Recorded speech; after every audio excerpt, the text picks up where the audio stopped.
Ke-165, pancingan. Para polisi sudah mendatangi dan memintai keterangan pada pihak rumah sakit mengenai kasus penusukan Hamad dan percobaan melukai lainnya. Nama Baby sudah benar-benar masyhur sekarang. Baik di rumah sakit dan di pondok yang akhirnya bisa dibuka lagi. Nama Baby Humairah yang jadi penangkap pelaku penusukan suaminya sendiri. Sampai Hamad diperbolehkan pulang. Tak ada lagi drama lainnya. Ning Melati tak datang lagi. Yang sangat disyukuri. Lalu tak ada antek-antek si dukun yang datang untuk mencoba balas dendam. Seharusnya sih udah gak ada. Ah ya, tak ada drama kecuali Bu Marni yang melakukan perpisahan dengan dramatis. Masa perpisahan sama sesama pasien rumah sakit pakai ngirimin pesan perpisahan sih? Coba, beliau sudah berhasil dioperasi. Dan sedang dalam masa pemulihan. Ya mungkin sekitar semingguan lagi boleh pulang. Baby diantar oleh Gus Hanan membawa pulang suaminya. Kampusnya kacau balau. Walau hanya izin seminggu dia wajib menghadap ke semua dosennya karena izin sebanyak ini, belum lagi tugasnya. Woi, Mamam, buahnya kali guys. Mad, kamu istirahat dulu. Biar kelas kamu dihandle Rohim sama aku. Kami berdua udah deal begitu. Lagian si Rohim udah manggil temannya untuk bantu ngajar bulan ini. Ada 2 guru, jadi kelas lainnya bisa kehandle selagi kami ngisi kelas kamu. Ucap Gus Hanan. Kenapa begitu? Karena Hamad kini memegang kelas alias semua. Yang bahasan kitabnya sudah tinggi-tinggi. Walhasil, gak sembarangan orang bisa megang. Jadi, semua kelas Hamad dibagi 2 dengan Rohim plus Gus Hanan. Sementara kelas Gus Hanan dan Rohim dipegang guru baru itu. Syukron. Ucapnya berterima kasih sekali dengan sahabatnya itu. Aku belum bisa menghadap Pak Kiai. Aku harus ke sana, Nan, karena aku ada huru hari ini. Enggak lah. Udah. Tidur aja yang benar. Istirahat. Kalau butuh makanan bilang, telepon ke aku beliin nanti. Berhubung si Baby gak mungkin juga bisa nyediain makanan yang sehat dan bergizi. Hanan melirik ke arah Baby, dan dibalas dengan bibirnya yang mencebik. Baby membantu Hamad berbaring dan melepas satu persatu kancing bajunya. Walau tak dilepas semua, biar nanti kalau sholat gampang. Hamad bisa jalan. Sudah sangat bisa, tapi jalannya harus perlahan. Biar jahitannya nggak lepas. Dia diperlakukan seperti emak-emak baru lahiran. Jalannya pelan nanti jahitannya lepas loh. Ada kabar lagi Beb dari kepolisian? Gak ada Mas, semua aman terkendali. Kayaknya udah cukup semua sih. Buktinya. Kamu gak mau tidur sama aku? Temanin aku gitu? Gak kangen gak pernah tidur bareng? Tanya Hamad dengan senyuman khasnya. Duh, saking itu perut gak bisa kena tekanan. Kalau enggak, udah dihajar Baby. Ngeliat senyumannya aja udah bikin bergejolak. Ditambah mereka sudah puasa terlalu lama. Tapi ya, bagaimana ya? Lebih baik ditahan deh, daripada jahitan yang di perut bermasalah. Tahu sendiri. Kalau orang sudah kadung dilanda gejolak begitu bisa lepas kendalinya kayak apa. Pas ngelakuin gak sakit. Efek endingnya.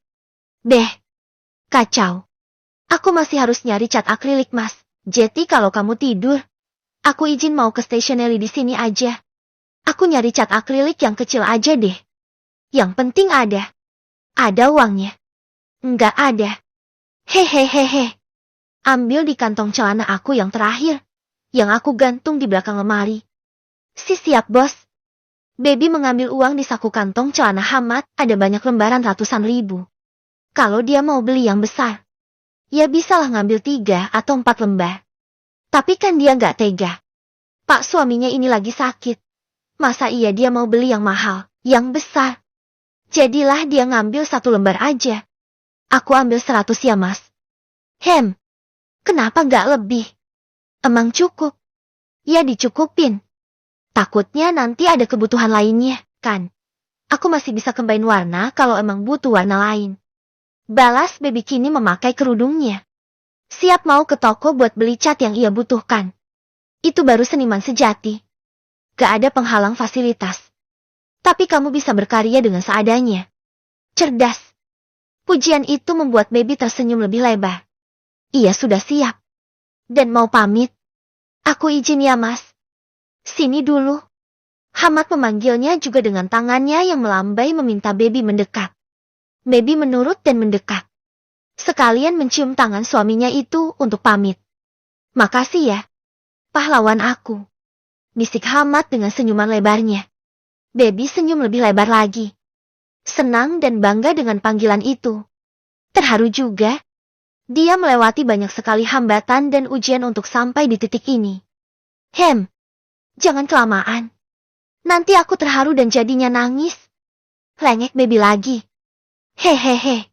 Ya sudah, hati-hati ya my hero. Baby mengecup cepat bibir Hamad dan mengucap salam. Cepat aja. Jangan lama-lama ciumannya. Takut minta nambah nanti. Ia berjalan kaki menuju stationery terdekat. Terdekat. Itu maksudnya yang paling dekat. Yang jaraknya sekitar setengah jam jalan kaki. Yaitu doang yang terdekat. Kenapa nggak pakai motor? Karena kalau pakai motor tambah jauh karena muter. Sama aja setengah jam juga. Belum kena macet. Karena harus muter ke area pasar yang ramah dan langganan macet. Kalau jalan kaki dia bisa lewat gang kecil dan lebih ringkas waktu. Gak stres pula karena macet. Ia berjalan sendirian. Tapi was-was sama sekali karena ini masih siang. Baru aja dia tiba di seberang pondok. Sudah dihadang. Bukan oleh si dukun. Atau kroconya. Bukan. Ini malah lebih menyeramkan lagi. Siapa? Ning Melati. Heleh. Ampun dah.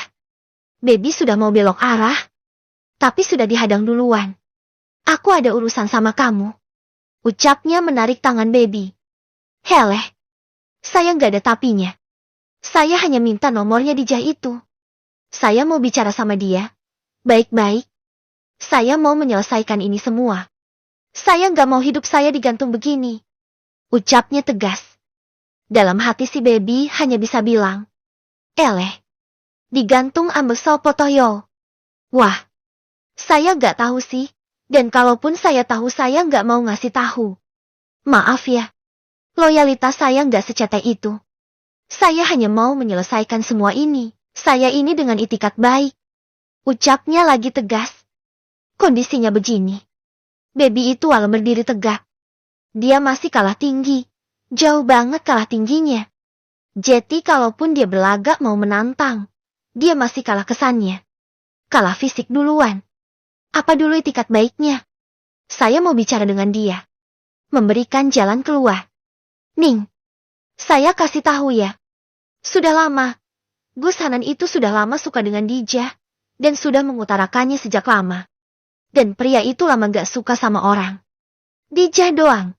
Gak ada yang lain. Saya bisa bilang begini karena dia yang bilang sendiri. Dan saya yang menyaksikan dengan mata saya sendiri. Jeti. Sudahlah Ning. Ning ini cantik. Banyak yang akan suka dan mau menjadi suaminya jenengan. Jeti gak usah ngehabisin waktu untuk Gus Hanan. Dia gak akan mau nikahin Ning Melati. Tapi saya hanya mau Hanan. Saya sudah cinta dengan dia sejak saya lulus SMA. Saya gak bisa ngelupain ini semua. Dan semua cinta saya selama itu gak akan kandas hanya karena seorang Dijah. Bukan seorang Dijah juga Ning. Karena Gus Hanan gak love you back. Dia udah bucin parah sama Dijah. Jeti. Gak bisa. Kalau mau dipaksa. Kenapa? Buktinya sampai sekarang dia gak hamil kan? Hanan butuh penerus. Aku bisa memberikannya penerus. Bagaimana kalau Dijah mandul? Pasti dia akan berpikir menikah lagi. Baby terkekeh ala nenek sihir. Hahaha, lucu. Hahaha. Nadanya meninggi di akhir dan membuat dia serem sendiri dengan suaranya. Mirip bener nenek sihir. Ning. Maaf menghancurkan kebahagiaan dan ide brilian Ning barusan. Tapi Dijah sedang hamil. Tenang aja. Sebentar lagi Gus Hanan akan punya penerus. Dia akan punya anak. Jeti. Silahkan lupakan semua ide itu. Move on lah. Ucap Baby bijak lalu permisi. Ia ngabur begitu aja. Jalan cepat dan masuk ke dalam gang. Ya Allah Jah. Maaf ya. Udah nyebar gosip. Ya anggap aja ini gosip jadi pancingan. Batin Baby.